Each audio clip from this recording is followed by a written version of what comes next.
Bom dia, pessoal. Hoje nós vamos falar sobre a Revolução Mexicana de 1910, a mais importante revolução camponesa da história da América Latina. Antes de começarmos a falar da própria revolução em si, vamos comentar um pouco sobre a história do México. Como todos sabemos, aquela região foi ocupada primeiramente pelos nativos americanos, em especial pelos astecas, e depois foi conquistada pelos espanhóis, que impuseram ali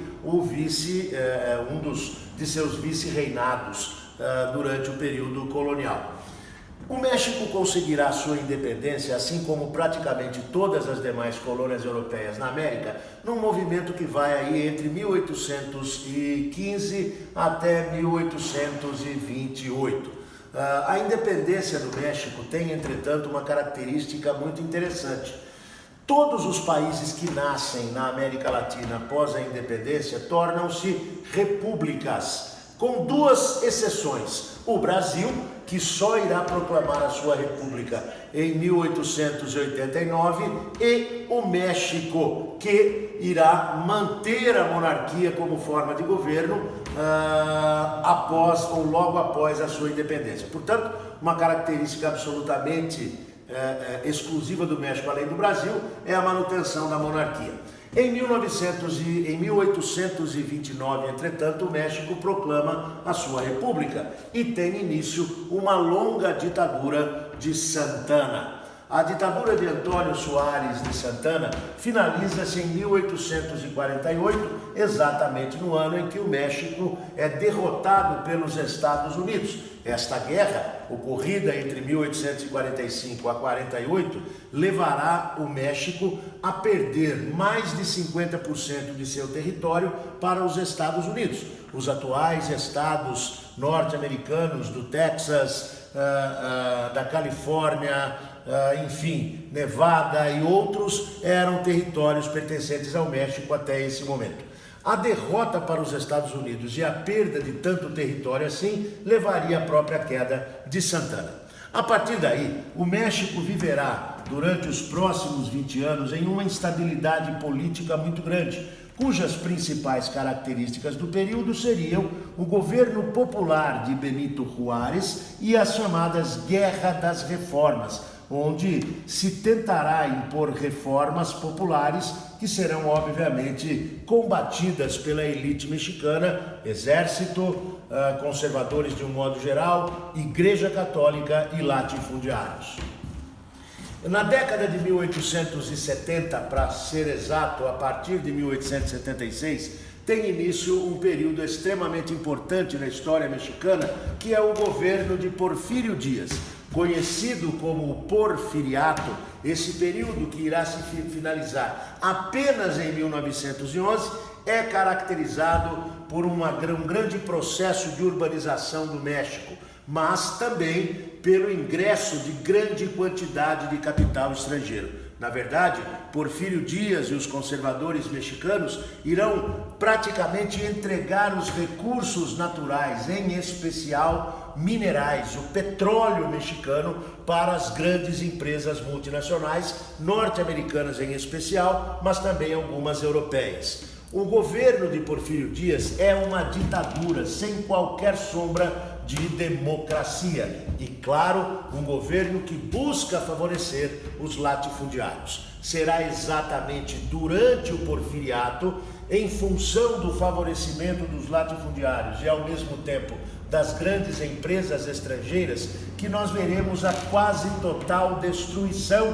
do ejido. Escreve-se ejido com J. O ejido nada mais é do que um conjunto de terras comunais que secularmente pertenciam aos camponeses e aos indígenas mexicanos. Obviamente, para se buscar o petróleo e ao mesmo tempo as terras, o ejido desaparece, marginalizando, portanto, os camponeses e os indígenas mexicanos.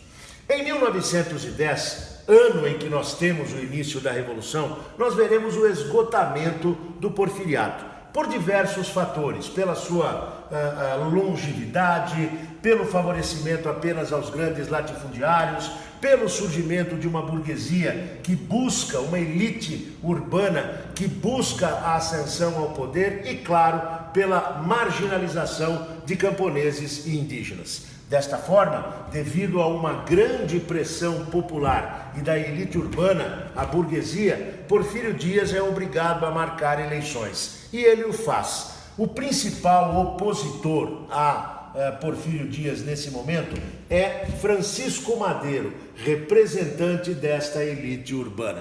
A eleição, entretanto, é fraudada. Madeiro acaba, inclusive, sendo capturado por Porfírio Dias, enfim, parece roteiro de faroeste mexicano. De qualquer maneira, tudo isso acabará levando Francisco Madeiro ao controle, ao poder, à presidência do México.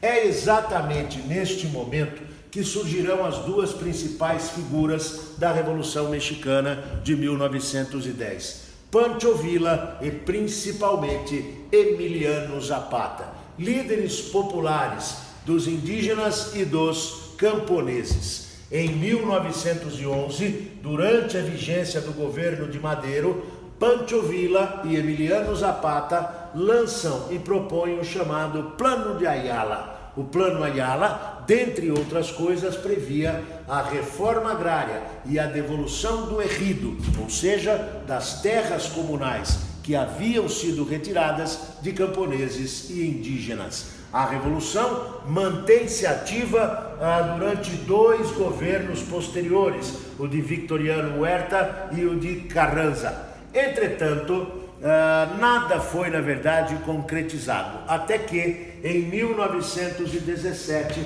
uma nova Constituição é promulgada no México. Com o apoio de Zapata e de Villa, essa nova Constituição, que infelizmente nunca chegou a ser colocada em prática, na verdade, acabaria por conceder mais direitos aos trabalhadores e, ao mesmo tempo, determinava a promoção da reforma agrária radical. Como já dissemos, estas duas características da Constituição nunca foram de fato colocadas em prática. Em 1919, Zapata, o principal dos líderes revolucionários e populares mexicanos, acabou sendo assassinado. No início da década de 20, será Pancho Villa assassinado também. A Revolução tem um retrocesso muito grande.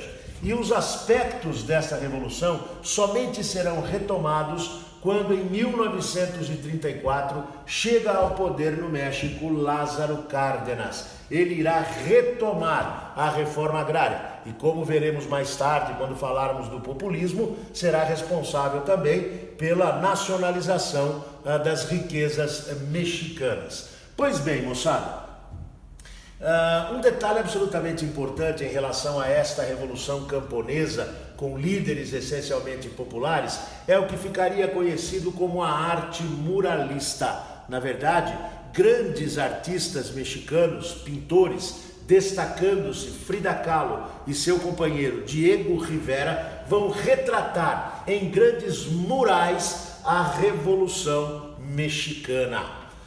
Outra coisa absolutamente importante que deixa muito claro que a luta pela reforma agrária, não apenas no México, mas em toda a América Latina, não chegou ao fim, é o fato de que, na década de 1980, no mais pobre dos estados mexicanos, o estado de Chiapas, nós veremos nascer um movimento popular que se autodenominava Exército Zapatista de Libertação Nacional. Repito mais uma vez, deixando claro que a memória dos líderes da Revolução Camponesa de 1910 e a necessidade de reforma agrária ainda hoje se faz presente no México e em praticamente toda a América Latina. Por hoje é só, galerinha.